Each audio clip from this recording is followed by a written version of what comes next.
দেখো বন্ধুরা, আজ আমি বানাবো বীরভূম স্টাইলে মাছের টক। এর জন্য আমি কি নিয়েছি দেখুন।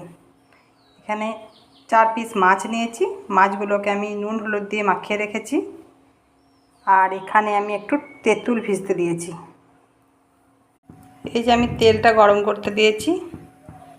তেলটা গরম হয়ে গেলে এখানে আমি মাছগুলো দিয়ে দিচ্ছি। মাছগুলো হালকা করে একটু ভেজে নেব টক করতে গেলে। ভাজা হয়ে গেছে মাছগুলো, এবার আমি হালকা করে ভেজে এবার তুলে নিচ্ছি। তেলের উপর 5 ফোড়ন শুকনো লঙ্কা দিলাম। তেঁতুলটা তেলের উপর দিয়ে দিলাম।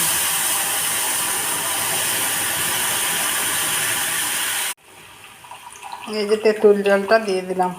5 ফোড়ন তেলটা যখন গরম হয়ে গেল তখন তেঁতুল জলটা দিয়ে জলটা যখন ফুটে উঠেছে তেঁতুল জলটা, হলুদ আর নুন দেব। হলুদ দিলাম, নুন দিলাম, একটু পরিমাণ মতো একটু গুড় দিলাম। চিনিও দিতে পারেন, আমি গুড় দিলাম। এবার তেঁতুল জলটা ফুটলে নুন হলুদ সামান্য একটু গুড় দিয়ে যখন ফুটে গেল তখন মাছগুলো ফেলে দিলাম। এবার ফুটতে থাকুক। কি সুন্দর ফুটছে।